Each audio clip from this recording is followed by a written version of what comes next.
Hijack एक ऐसा topic है जो डायरेक्टर्स और प्रोड्यूसर्स को तो बहुत ही ज्यादा इंटरेस्टिंग लगता है, थ्रिलिंग लगता है। इसके अलावा ऑडियंस के अंदर भी इस टॉपिक को लेकर एक अलग रोमांच देखने को मिलता है।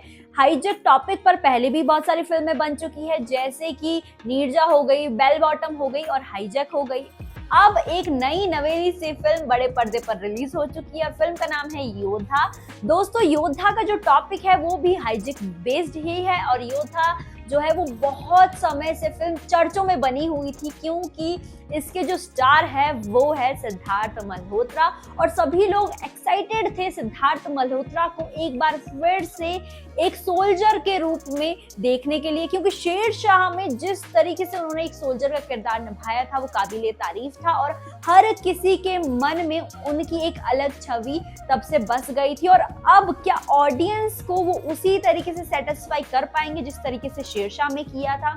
क्या जो फिल्म है योद्धा वो बाकी जो हाईजैक बेस्ड टॉपिक्स है उससे कुछ अलग है, या वही घिसा पिटा चीज डायरेक्टर ने, प्रोड्यूसर ने परोसने की कोशिश की है? आज की इस वीडियो में मैं आपको इन सारे सवालों के जवाब दूंगी, तो बने रहिए वीडियो के एंड तक। तो सबसे पहले हम शुरुआत करते हैं फिल्म की कहानी से। योद्धा फिल्म की कहानी है एक सिपाही की जिसका नाम है अरुण कटियाल और कैरेक्टर निभाया है सिद्धार्थ मल्होत्रा ने। अरुण कटियाल के जो पापा है वो भी एक आर्मी ऑफिसर थे और उन्होंने योद्धा स्क्वाड जो है उसकी नींव रखी थी और उन्हीं से इंस्पायर होकर अरुण कटियाल ने आर्मी ज्वाइन की। अब जो अरुण कटियाल है उनकी फैमिली में एक उनकी वाइफ है, कैरेक्टर निभाया है राशि खन्ना ने, वाइफ का नाम है प्रियंका कटियाल और उनकी एक माँ है। तो इन तीनों का परिवार बहुत ही खुशहाल है, सब कुछ बहुत अच्छे चल रहा है। फिल्म की जो शुरुआत होती है वो होती है एक मिशन के साथ में और यहाँ पर अरुण कटियाल अकेले ही सारे के सारे जो आतंकवादी है उन्हें धूल चटा देते हैं और इस मिशन को कामयाब करते हैं। इसके बाद आगे कुछ यूं होता है कि अरुण कटियाल की जो ड्यूटी है वो लग जाती है एक साइंटिस्ट के साथ में एज अ उनके सिक्योरिटी पर्सन, और ये साइंटिस्ट और जो अरुण कटियाल है वो ट्रैवल कर रहे होते एक फ्लाइट से और तभी वो फ्लाइट जो है वो हाईजैक हो जाती है और इसी दौरान हाईजैकर्स को पता चल जाता है कि इस फ्लाइट में इंडिया का इतना बड़ा साइंटिस्ट है और वो उसका मर्डर कर देते हैं और अरुण कटियाल उन्हें बचाने में नाकामयाब रहते हैं। इसके बाद अरुण कटियाल पर आरोप लगते हैं कि उनके जो डिसीजंस है वो उसकी वजह से हमेशा देश के ऊपर खतरा बना रहता है और वो अपने आप को हीरो समझते हैं और हमेशा हीरोइक मोड में रहते हैं। तो उन्हें उनके ऊपर इंक्वायरी होती है, उन्हें बहुत कुछ झेलना पड़ता है। इस दौरान उनकी वाइफ का यानी कि राशि खन्ना का उनसे बहुत सारी बातचीत हो जाती है, मतलब बोलचाल हो जाती है और दोनों की जो रिलेशनशिप है वो डिवोर्स तक पहुंच जाती है। अब आज की डेट में कुछ ऐसा है कि जो अरुण कटियाल है वो एज अ फ्लाइट लेफ्टिनेंट काम कर रहे हैं भारत एयरलाइंस के लिए और ये जो फ्लाइट है वो हाईजैक हो जाती है।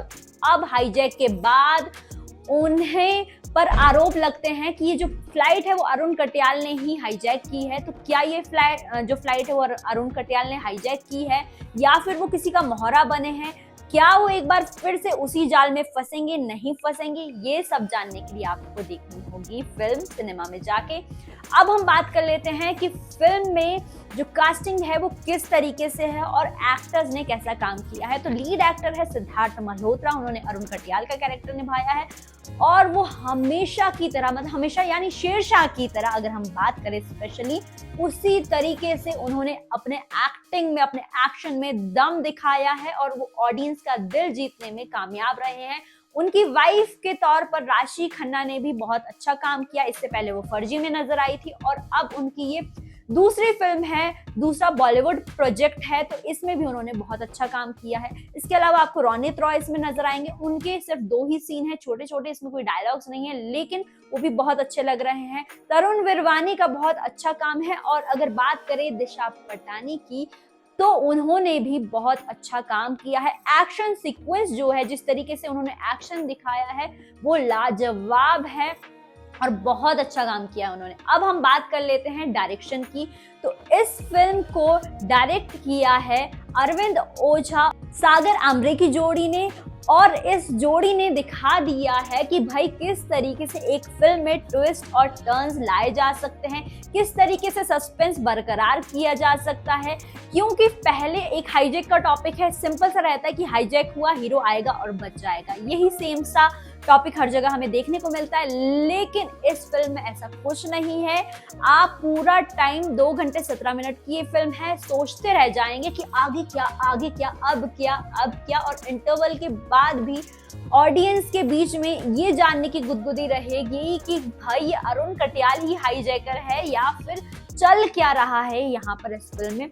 अब म्यूजिक की बात कर लेते हैं तो फिल्म में सिर्फ 2 गाने हैं और वो दोनों ही गाने बहुत अच्छे हैं। इसके अलावा बैकग्राउंड म्यूजिक कमाल का है। और अगर कैमरा जो एंगल जिस तरीके से शूट किया गया है, स्पेशली जो फाइट सीक्वेंस है उसमें कैमरा पर्सन ने और इसी के साथ ही डायरेक्शन ने 4 चांद लगाए हैं। आपको एक्शन सीक्वेंस बहुत ज्यादा पसंद आएंगे। अब मैं बात कर लेती हूँ फिल्म के एक ड्रॉबैक की, तो वो ये है कि जब पाकिस्तान में फाइट सीक्वेंस चल रहा होता है और गोलियां चलती है और वो गोलियां पिलर में लगती है तो साफ साफ उन पिलर्स में छेद हो जाता है। तो वो समझ में आ रहा है कि ये सारे पिलर्स पीओपी से बने हुए हैं, तो वो एक छोटी सी बारीक सी चीज है और इसे हम मिस भी कर देंगे, मतलब वैसे सिनेमैटिक लिबर्टी के तौर पे छोड़ भी देंगे तो चल जाएगा। ऑल ओवर फिल्म बहुत अच्छी है और अगर रेटिंग की बात की जाए तो मैं इसे 4.5 स्टार्स देना चाहूंगी आउट ऑफ 5 स्टार्स। और अगर आपको देशभक्ति वाली फिल्में पसंद है, एक्शन पसंद है, थ्रिलर पसंद है, तो आपको ये फिल्म जरूर देखनी चाहिए सिनेमा घरों में जाकर। और इस वीडियो को भी मैं यहीं पे खत्म करती हूँ। बाकी बहुत जल्दी अगली वीडियो में आपसे मुलाकात होगी। तब तक के लिए मैनी टॉक्स विद मनीषा को सब्सक्राइब करना बिल्कुल ना भूले और साथ ही बेल आइकन जरूर दबा दें। इससे क्या होगा कि आपके पास मेरी हर एक वीडियो की नोटिफिकेशन सबसे पहले आ जाएगी। तो चलिए चलती हूँ और आप सभी लोग अपना ख्याल रखें।